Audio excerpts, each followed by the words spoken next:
from the East Coast of the United States. Welcome to Genius Take the Wheel, episode number 169.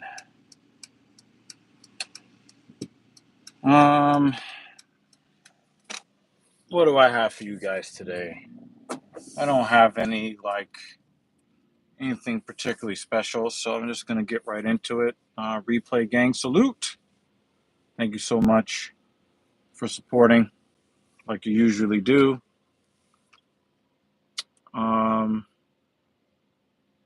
If you find anything that I said here useful, entertaining, informative, please hit the like button. Please.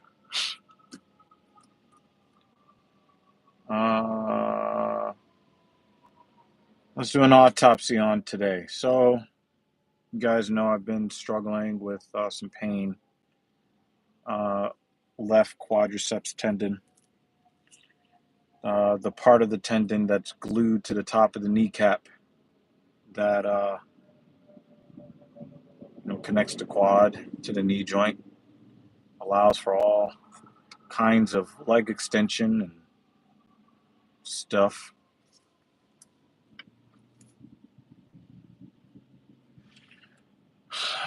So I've had to slow things down tremendously because tendinopathy has to be handled differently than other muscle issues. So I have to be very patient with it. It's not fun to be patient when you've got goals and you had a timeline for those goals. But you have to also understand that life is not linear. There's very little that we actually have control over besides how we react to these types of things. So I'm trying to not let the frustration take hold. So my energy was like really bad last Saturday, even with the knee issue or besides the knee issue. My energy overall was just not, oh my God. She wants to be on her cell phone while riding a Citibank across in front of my vehicle. And I have to protect her life more or better than she's protecting her own. She's riding her bike with her face in her mobile phone in the street. Holy crap.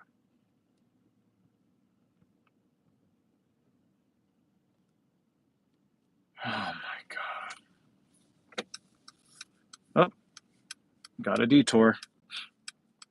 Okay, so yeah, I'm doing my best to try to rehab my knee. I am seeing some progress with it, not as quickly as I would hope. So I might have to go kind of light on leg work again next week. But I'm going to go back heavy on upper body work so that I can keep the muscle and strength gains going.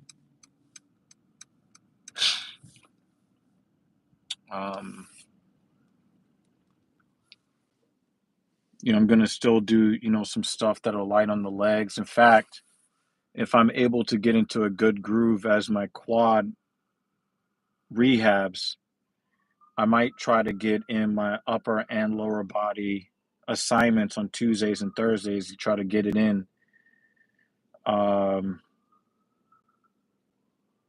Especially since my normal client that I would have is traveling, I don't have to like really rush out of the gym, at 7:30 or 7:45. I can leave more at like 8 o'clock, and it can give me more time to maybe get some other stuff in. So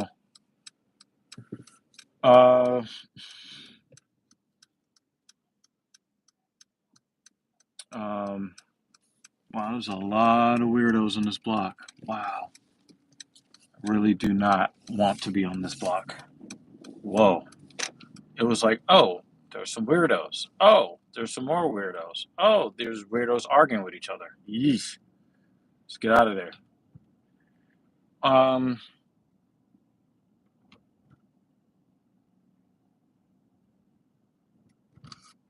okay. Yeah. So, uh, I'm gonna start, piling on the plates tomorrow. Probably not working at the same rate I was working at um before the deload, but I'm gonna try to really get a good pump tomorrow. I'm gonna do some back work tomorrow and some shoulders on Monday, and just kind of go back to the upper body schedule while kind of still taking it easy with the uh, lower body until I can get what I need um, from my knee, which is I want to be able to do squatting motions without having to think about it. So there's some things I need to improve in the way that I move, and so that's what I'm doing. I'm doing the best that I can when it comes to that. Um, and that's that. Uh, uh, uh, uh, uh, so, oh wow, I gotta go all the way up there. Damn, that sucks. All right, maybe I should have went down one street. Oh well, too late for that. So yeah, I tried to I planned the squat at 135 today, and my knee just felt so crunchy, and I was really dreading every rep. I actually capped my resistance at 95 pounds on the squat. I did like 3 sets of 5 and got out from underneath the bar. Because I'm doing a full deload, I did not go heavy on the deadlift. Instead, I went half, roughly half uh, the resistance on the deadlift. So instead of the 335 I did last Saturday, I capped it at 185. And I really wanted to focus on my mechanics. That was pretty decent. I did a good job of that.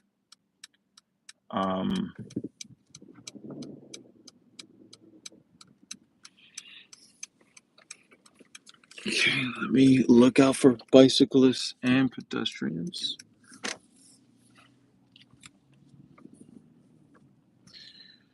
And then after I did that, I did some single leg extension and leg curl because I really do need to improve on how I extend my knee joint. I've been relying too heavily on the joint and not really hitting the muscle as I'm supposed to. And so that is causing me a lot of the pain.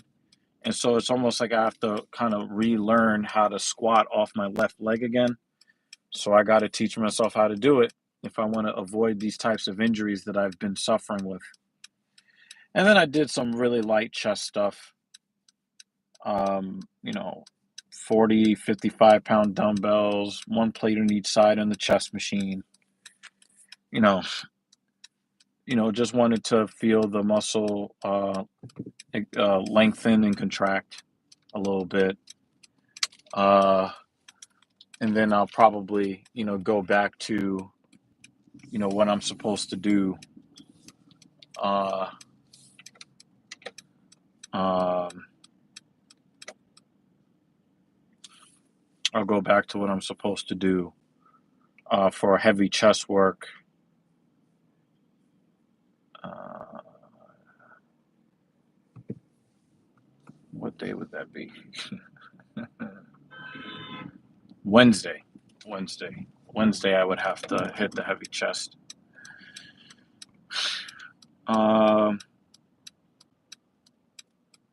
so that's that. Uh, I will talk about something that I thought was very much unacceptable. And I actually got this from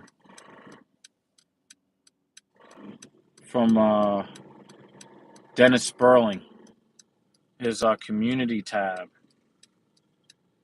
The venerable lawyer posted screenshots of a post on social media put up by one LeBron James, and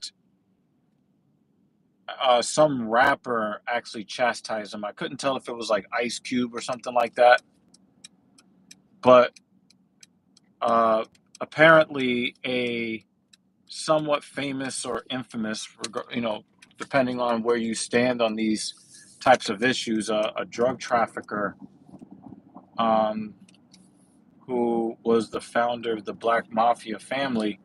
He basically has been placed on some sort of home release before being fully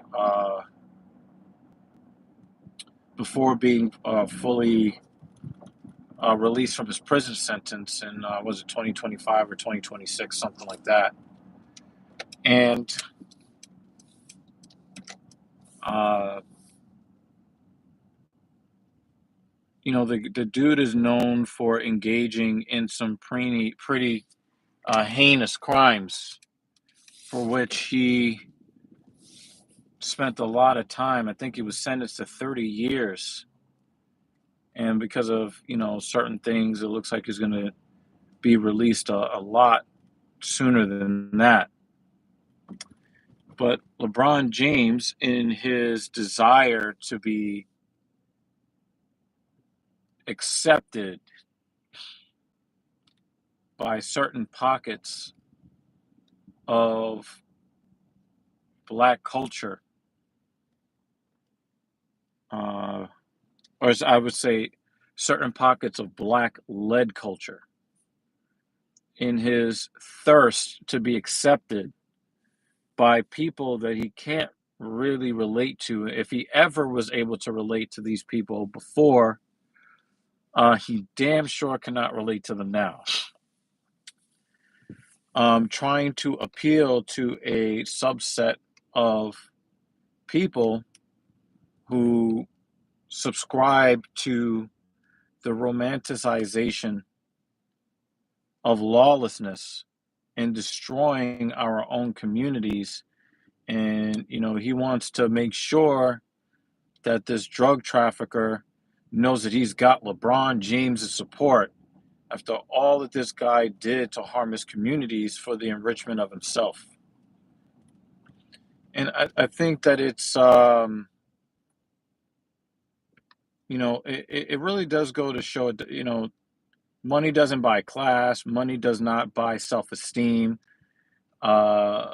Greatness doesn't necessarily mean that he himself believes that he's great. He needs this external validation from others to justify his,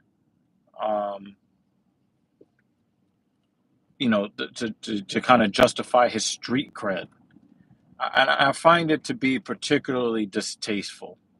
It is very similar to what a lot of Black women have been angry about when it comes to the Ciaras and the Beyoncés of the world, where these women will try to hype you up about being, single independent ladies, and they themselves are not single independent ladies. These women are living high off the hog off of the hard work and popularity of the men that they married.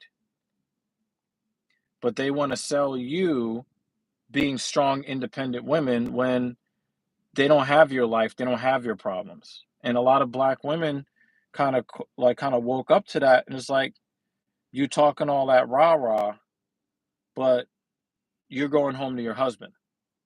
And I think that is a very similar principle here when looking at LeBron James trying to appeal to, certain urbanized people when he lives, behind, very, very tall gates with security, in his, what is it? What is he worth now? One, two, going on $3 billion, and he's out here, trying to ingratiate himself to, a certain lawless, albeit very small. I talked to Captain Paul about this, and him being a white conservative, he has a certain view of these things. And, Cap, his position on this was, that's black culture. And I'm like, no, that is not black culture. You might see people at the top of black culture try to ingratiate themselves to, these, to a certain small criminal element, but the vast majority of black people don't we don't we're not with that. And he's like, well, how many times have you seen, somebody obviously, commit a lot of crimes, and you're like, free my ninja? And then you mentioned King Von. I was like, most black people don't even know who King Von was. But for the population that does, there's a pretty good amount of us that, and people had to kind of put it very succinctly, he was a serial killer. But then we look at some of the other serial killers who've been romanticized, like the Mansons of the world. They gave them, these, crazy nicknames, the blank blank killer and that kind of killer and the Zodiac killer. That romanticizing is unique to the black community, but also most of the black community does not subscribe to that stuff. Now, I don't think that a lot of the black community speaks up enough against it. And because of that, the people who support the criminal element or criminal element, they are able to successfully hijack the ethnic image of other black people who don't subscribe to that kind of lifestyle, or how other people, or how they treat other people. So, you know, I thought it was very tasteless on the part of LeBron James to, try to act like, he's from, that hood, and he's down with the drug traffickers and all of that. Ninja, please, man. We're not trying to hear that shit. And the thing is, we're definitely not trying to hear that from the guy who was speaking up on behalf of the atrocities being committed upon black people by representatives of the government here in the United States.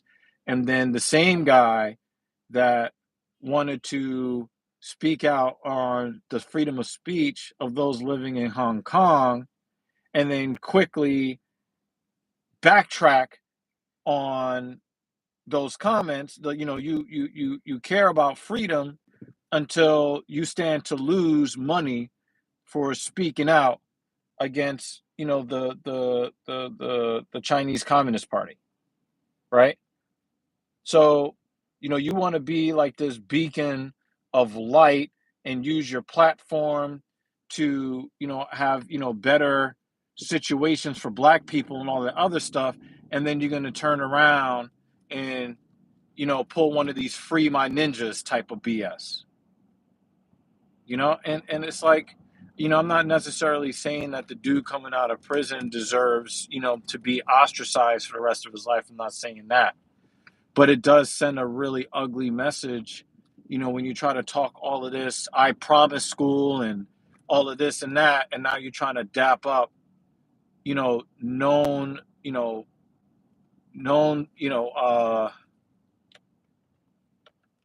known offenders that harm their communities. Like I'm just not, I'm just not with it. I'm not with it. I think it's awful. I think it's horrible. And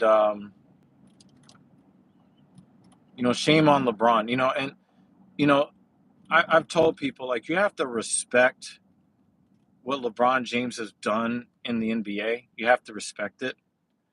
But there are a lot of times where I want to like LeBron James, and then he just makes that impossible.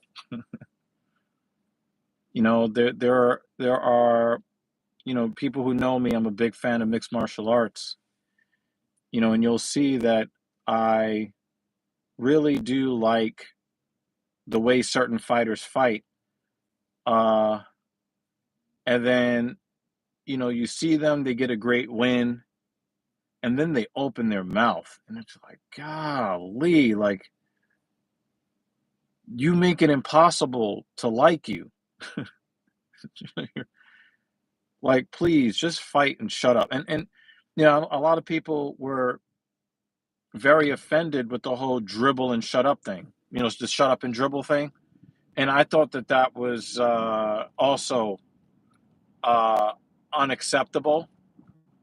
But the more you hear LeBron speak out of both sides of his mouth, the more you want him to shut up.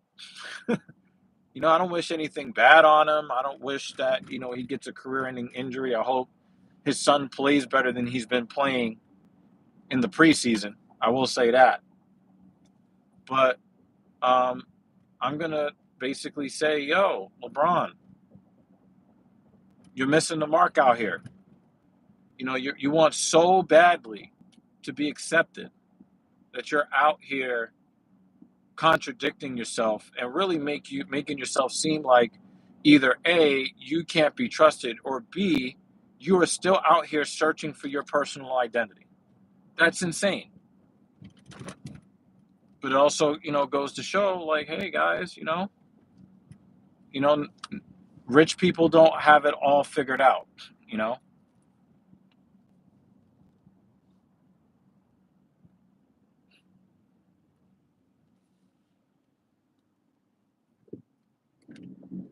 So it is what it is. I'm gonna go and eat some eggs, and I'm gonna not enjoy it. Because I eat 5 eggs every day, and you do get tired of it. But I'm gonna eat it because I need to. Thank you so much for supporting, like you guys always do. I love you guys. Keep working hard. I'm rooting for you. All that stuff. I'll see you on the next one.